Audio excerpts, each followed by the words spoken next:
Di antara sekian banyak tanda-tanda hari kiamat, bangkitnya Ya'juj Ma'juj merupakan tanda kiamat yang penuh tanda tanya dan kontroversi. Pertanyaan pertama tentu saja menyangkut wujud dan hakikat Ya'juj dan Ma'juj. Gambaran tentang makhluk ini telah bercampur antara fakta dan mitos, antara berita yang benar dan berita yang palsu. Sehingga tidak heran jika ada yang menggambarkan mereka seperti monster seram bertubuh besar. Ada pula yang melukiskannya dengan sosok bertaring, bertelinga panjang dan pendek.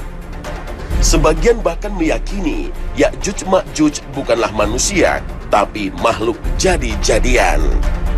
Selain tentang hakikat Ya'juj dan Ma'juj, muncul juga perdebatan tentang kehadiran mereka dalam kisah Raja Zulkarnain, serta tembok yang dibuat sang raja untuk mengurung mereka. Jika memang benar tembok itu masih ada, di manakah lokasinya? Apakah tidak pernah ada manusia yang menemukannya? Atau barangkali tembok itu telah hancur? Kalau begitu, di manakah sisa reruntuhannya? Dan di manakah Ya'juj dan Ma'juj sekarang?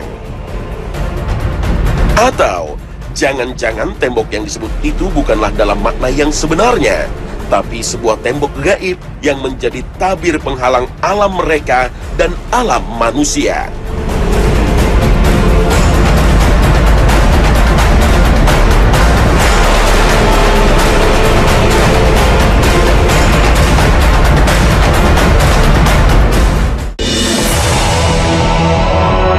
Assalamualaikum warahmatullahi wabarakatuh. Selamat pagi pemirsa Trans 7. Khazanah Ensiklopedia Islam Dunia pagi ini kembali hadir ke hadapan Anda untuk berbagi pengetahuan dan saling menasehati dalam kebajikan.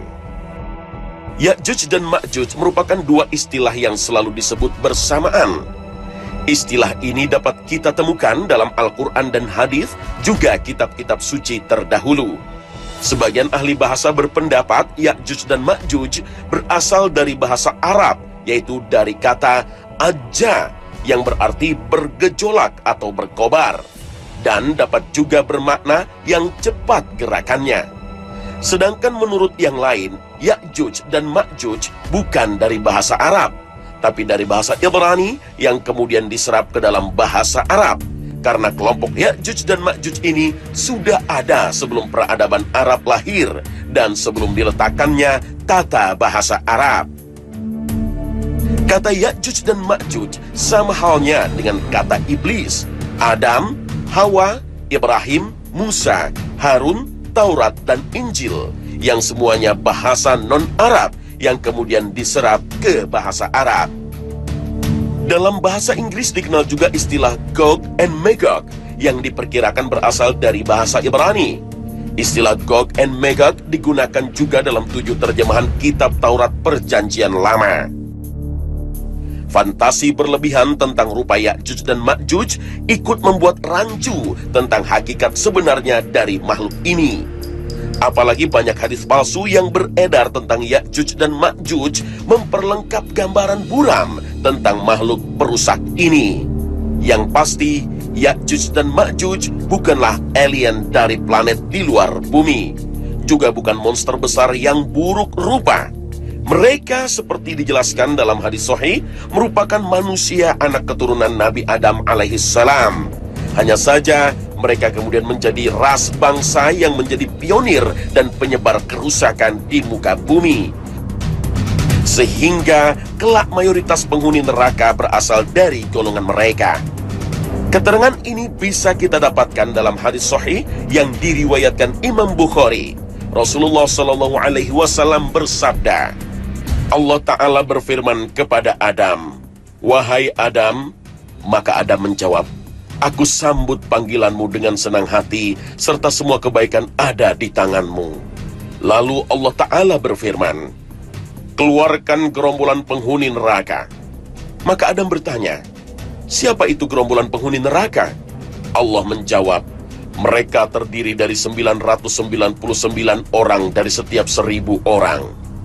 Maka ketika itu anak kecil menjadi beruban. Setiap yang hamil melahirkan apa yang dikandungnya. Dan kamu lihat orang-orang seakan-akan mabuk, padahal mereka tidak mabuk, tetapi karena azab Allah yang sangat keras. Kemudian para sahabat bertanya, "Siapakah yang satu itu, wahai Rasulullah?" Rasulullah menjawab, "Bergembiralah, sesungguhnya penghuni neraka itu dari kalian satu, dan dari Ya'juj wa Ma'juj 1000 orang." Hadis riwayat Bukhari. Uraian Rasulullah dalam hadis tadi memberi pemahaman bahwa perbandingan umat Rasulullah yang menjadi penghuni neraka dengan Ya'juj dan Ma'juj yaitu 1:999. Ini juga menunjukkan populasi yang sangat banyak dari bangsa perusak ini. Dan tentu saja populasi sebanyak itu tidak datang tiba-tiba. Karena mereka manusia, maka mereka juga beranak pinak hingga mencapai populasi yang besar. Kebangkitan Ya'juj dan Ma'juj merupakan bagian dari tanda akhir zaman. Tapi bukan berarti mereka sekelompok orang yang mendadak muncul di akhir zaman. Mereka telah lama ada. Ketika Al-Quran menceritakan kisah Raja Zulkarnain, Al-Quran menyinggung tentang keberadaan mereka. Nama Ya'juj dan Ma'juj disebut ketika Raja Zulkarnain bertemu dengan kaum yang bahasa mereka sukar dipahami. Kaum ini mengeluhkan kepada sang raja tentang keberadaan Ya'juj dan Ma'juj yang membuat kerusakan di muka bumi. Kaum ini meminta kepada raja agar membuat dinding antara dua gunung yang akan membatasi gerak dari Ya'juj dan Ma'juj. Dialog antara Zulkarnain dan kaum ini Allah kisahkan dalam surat Al-Kahfi. Hingga apabila dia telah sampai di antara dua buah gunung, dia mendapati di hadapan keduanya suatu kaum yang hampir tidak mengerti pembicaraan. Mereka berkata, "Hai Zulkarnain, sesungguhnya Ya'juj dan Ma'juj itu orang-orang yang membuat kerusakan di muka bumi. Maka dapatkah kami memberikan suatu pembayaran kepadamu supaya kamu membuat dinding antara kami dan mereka?" Al-Quran, Surah Al-Kahfi, ayat 93-94. Raja Zulkarnain mengajak kaum tadi untuk bekerja sama membangun tembok dari besi. Tembok selesai dibangun dan Ya'juj Ma'juj terkungkung di dalamnya. Hanya saja, tembok ini tidak akan menghalangi mereka selamanya. Suatu saat akan hancur dan mereka akan keluar membuat berbagai kerusakan di muka bumi. Kisah ini juga Allah Ta'ala ceritakan dalam surat Al-Kahfi. Zulkarnain berkata, "Apa yang telah diberikan oleh Rabbku kepadaku lebih baik, maka bantulah aku agar aku membuatkan dinding antara kamu dan mereka. Berilah aku potongan-potongan besi, hingga apabila besi itu telah sama rata dengan kedua puncak gunung itu." Zulkarnain berkata, "Tiuplah api itu." Hingga apabila besi itu sudah merah seperti api, dia pun berkata, "Berilah aku tembaga, agar kutuangkan ke atas besi panas itu." Maka mereka tidak bisa mendakinya, dan mereka tidak bisa pula melubanginya. Zulkarnain berkata, "Ini merupakan rahmat dari Robku. Maka apabila sudah datang janji Robku, dia akan menjadikannya hancur luluh, dan janji Robku pasti benar." Al-Quran, Surah Al-Kahfi, ayat 95 hingga 98. Selain sifat tamak, rakus, dan merusak yang ditunjukkan oleh Ya'juj dan Ma'juj, mereka juga sangat sombong dan takabur. Apa saja yang mereka lewati akan mereka eksploitasi, sehingga semua menjadi rusak. Bahkan dikisahkan dalam hadis sahih, mereka menjadi penyebab keringnya air danau Tiberias, yang sekarang masuk dalam wilayah pendudukan Israel. Mereka juga membunuh manusia yang tidak sesuai dengan prinsipnya. Bahkan tidak hanya itu, kesombongan mereka sampai pada menantang penduduk langit. Inilah kesombongan yang luar biasa dari Ya'juj wa Ma'juj. Kemudian mereka berjalan dan berakhir di Gunung Humar, yaitu salah satu gunung di Baitul Maqdis. Kemudian mereka berkata, "Kita telah membantai penduduk bumi. Mari kita membantai penduduk langit." Maka mereka melemparkan panah-panah dan tombak-tombak mereka ke langit. maka Allah kembalikan panah dan tombak-tombak mereka dalam keadaan berlumuran darah. Hadis riwayat Muslim. Mereka menyangka pencapaian mereka itu telah mengalahkan penduduk langit. Sama sekali tidak. Allah memberi mereka istidraj atau kemudahan berbuat dosa sehingga kelak akan Allah binasakan sekaligus. Lepasnya Ya'juj dan Ma'juj merupakan salah satu dari tanda semakin dekatnya hari kiamat. Dan ketika mereka menguasai dunia, tak ada yang sanggup menghentikan mereka, termasuk kaum muslimin yang bersama dengan Nabi Isa alaihissalam. Untuk menghancurkan mereka, Allah mengirim sejenis ulat yang menyerang leher mereka yang menyebabkan mereka binasa. Mayat-mayat bergelimpangan dan bau busuk menyengat. Untuk membersihkan itu semua, Allah mengirim burung-burung yang membawa mayat-mayat itu dan mengirim hujan untuk membersihkannya. Keterangan dari Al-Quran dan hadis tidak menyebut dengan tegas tentang hakikat Ya'juj dan Ma'juj. Secara garis besar, Al-Quran dan hadis berbicara tentang lepasnya mereka menjelang kiamat. Sehingga para ulama, ahli tafsir, dan sejarawan senantiasa berijtihad untuk memahami hakikat mereka dan kaitannya dengan realitas saat ini. Secara umum ada dua pendapat tentang Ya'juj dan Ma'juj. Pendapat pertama meyakini bahwa mereka masih terkurung dalam benteng yang dibuat oleh Zulkarnain, dan kelak setelah Nabi Isa bangkit, barulah mereka dilepaskan. Sedangkan pendapat kedua meyakini bahwa Ya'juj dan Ma'juj telah lama lepas dari benteng yang mengurungnya, dan saat ini mereka ada di tengah-tengah kita, merusak segalanya tanpa kita sadari. Para ulama, ahli tafsir, dan sejarawan yang mengatakan Ya'juj dan Ma'juj telah lepas juga berbeda pendapat tentang sosok Ya'juj dan Ma'juj ini. Imran Hussein, seorang pakar studi akhir zaman dari Trinidad, dalam bukunya An Islamic View of Gog and Magog in the Modern World, mengungkapkan bahwa Ya'juj dan Ma'juj telah lepas, dan lepasnya mereka berkaitan erat dengan suatu kaum dan suatu negeri. Wilayah manakah yang dimaksud dan siapakah kaum tersebut? Kesimpulan tersebut bisa ditelusuri dengan memperhatikan kembali surah Al-Anbiya ayat 95 dan 96 yang berbicara tentang Ya'juj dan Ma'juj. Terdapat larangan pada sebuah kota yang telah kami binasakan, bahwa mereka akan pernah kembali sampai Ya'juj dan Ma'juj dilepaskan dan mereka menyebar ke segala penjuru. Al-Quran, surah Al-Anbiya ayat 95 hingga 96. Dua ayat tadi mengatakan bahwa ada suatu kaum yang tidak bisa kembali ke sebuah wilayah. Hingga dilepasnya Ya'juj dan Ma'juj, barulah mereka bisa kembali. Dari seluruh hadis yang telah diteliti tentang Ya'juj dan Ma'juj, hanya satu wilayah yang terkait dengan mereka, yaitu Al-Quds atau Yerusalem. Sedangkan kaum yang akan kembali ketika Ya'juj Ma'juj dilepas, tak lain adalah kaum Yahudi. Tembok yang dibangun Zulkarnain diyakini telah lama runtuh, karena rasanya tidak mungkin ada wilayah di dunia yang tertutup dinding besi yang menghimpun populasi manusia dalam jumlah besar. Populasi sebesar Ya'juj dan Ma'juj saat ini tidak mungkin bisa bersembunyi dalam tembok besi. Di masa lalu, Yerusalem 2 kali dihancurkan. Bani Israel 2 kali terusir dari tanah suci. Pengusiran pertama terjadi saat Yerusalem diserang Nebukadnezar. Mereka ditawan dan diperbudak. Bani Israel baru bisa kembali lagi ke tanah suci pada masa Cyrus Agung, pendiri Imperium Persia. Cyruslah yang membawa Bani Israel kembali ke tanah suci dan membangun kembali Haikal Sulaiman yang dihancurkan Nebukadnezar. Pengusiran kedua terjadi saat Romawi menguasai Yerusalem. Romawi mengusir, mengasingkan, dan memperbudak mereka keluar Yerusalem.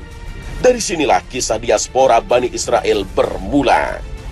Selama 2 milenium berikutnya, mereka berserakan ke berbagai penjuru dunia. Al-Quran menjelaskan bahwa apa yang mereka alami itu merupakan hukuman dari Allah kepada mereka, dan mereka baru akan kembali ketika Ya'juj dan Ma'juj berkuasa. Dan ketika Ya'juj dan Ma'juj dilepaskan, mereka merangsek bagai gelombang. Mereka menyebar ke berbagai penjuru, menguasai dunia, menjadi superpower. Dan dengan kekuasaannya atas dunia, mereka membawa kembali kaum Yahudi ke Yerusalem untuk mengklaimnya sebagai milik mereka. Orang-orang Yahudi telah mengklaim kembali tanah suci dan telah mendirikan negara di sana dengan mengusir orang-orang Palestina. Maka Imran Hussein berkesimpulan bahwa bangsa yang membawa orang Yahudi ke Palestina itulah Ya'juj dan Ma'juj. Ia juga menambahkan bahwa sebagian besar orang Yahudi yang mendirikan negara Israel saat ini merupakan orang Eropa yang menyamar sebagai Yahudi atau Yahudi Ashkenazi. Sedangkan Yahudi Semit asli Bani Israel adalah warga kelas 2 di Israel. Secara genetik, Bani Israel dekat dengan bangsa Arab. Sementara saat ini banyak Yahudi yang berkulit putih. Dari mana asal mereka? Informasi ini juga dikemukakan oleh ahli lain seperti sejarawan Prancis Ernest Renan dan Arthur Koestler, seorang jurnalis dan penulis asal Austria. Mereka telah lama berteori bahwa mayoritas Yahudi yang ada di Israel sekarang bukanlah Yahudi keturunan Ibrahim, Ishak, dan Yakub. Mereka aslinya adalah bangsa Khazar yang pernah mendirikan imperium di utara pegunungan Kaukasus. Mereka tadinya penganut pagan dan kemudian bertukar menjadi Yahudi. Bangsa Khazar inilah yang menyebar ke Eropa Timur, kemudian ke Eropa Barat. Sebagian dari mereka kemudian banyak yang hijrah ke Amerika. Tanda penting lainnya dalam hadis Nabi yang menyebutkan bahwa Ya'juj dan Ma'juj akan menjadikan bangsa Arab sebagai sasaran penindasan dan penganiayaan. Dan inilah yang terjadi saat ini. Dan suatu saat Israel akan melancarkan perang besar untuk memperluas wilayahnya dari sungai Nil ke sungai Efrat. Wilayah-wilayah tersebut saat ini masih berada di tangan bangsa Arab. Saat ini tidak ada yang paling mengancam bangsa Arab selain Israel, terutama dengan senjata nuklirnya. Negara ini diperkirakan mempunyai 60 hingga 200 rudal berhulu ledak nuklir. Dari Zainab binti Jahsin bahwa Nabi bangun dari tidurnya seraya berkata, "La ilaha illallah, celakalah orang-orang Arab karena keburukan yang telah dekat. Telah terbuka pada hari ini dari dinding Ya'juj dan Ma'juj seperti ini, membentuk jari melingkar." Kemudian Zainab berkata, "Ya Rasulullah, apakah kita akan binasa meskipun bersama kita ada orang-orang soleh?"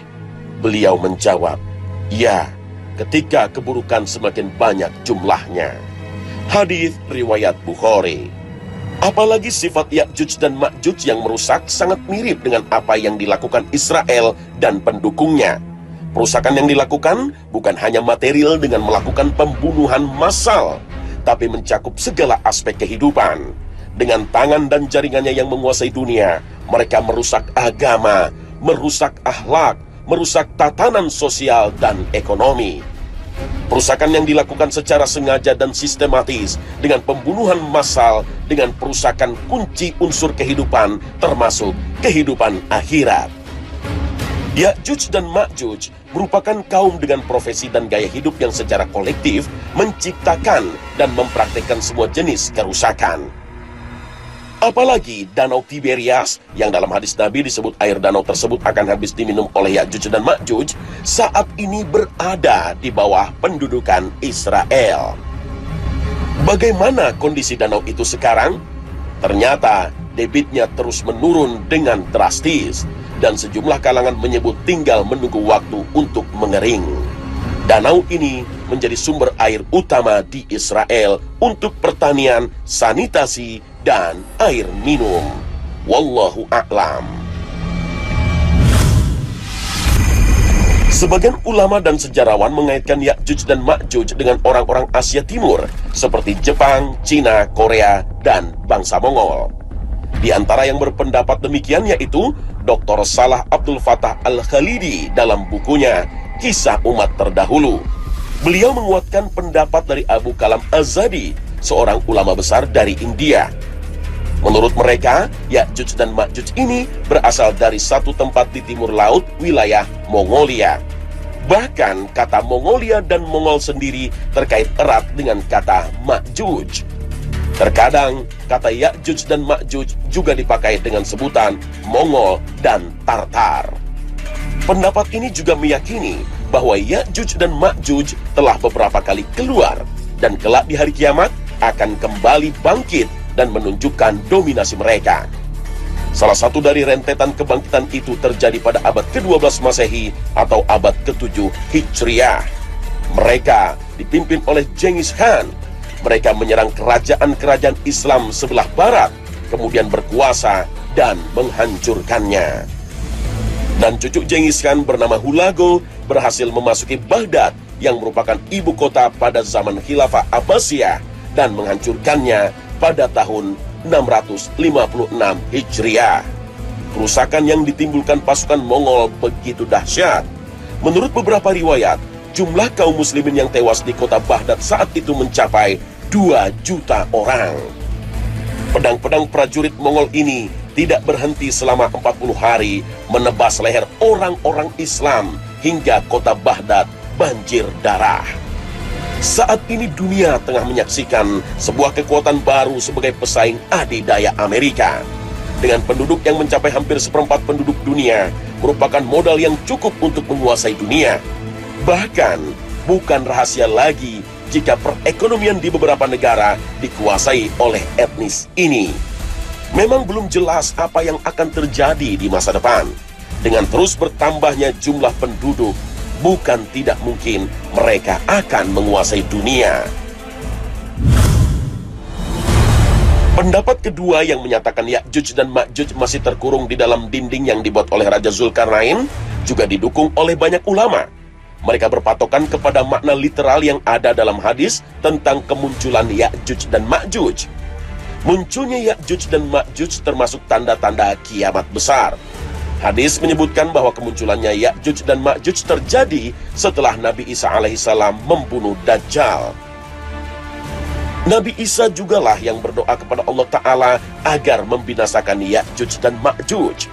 Allah pun lantas membinasakan mereka dengan mengirim ulat yang membinasakan mereka, serta mengamankan negara-negara dan hamba-hambanya dari kejahatan Ya'juj dan Ma'juj. Sedangkan saat ini, Dajjal dan Nabi Isa saja belum muncul. Bagaimana mungkin Ya'juj dan Ma'juj telah lepas? Tidak ditemukannya dinding tempat dikurungnya Ya'juj dan Ma'juj sampai saat ini bukanlah alasan untuk mengatakan Ya'juj dan Ma'juj telah lepas. Memang banyak pencapaian yang telah didapat manusia dengan teknologi canggih, tapi banyak juga sesungguhnya hal yang belum diketahui manusia. Kalau kita sudah berniat untuk memenuhi janji, maka katakanlah insya Allah.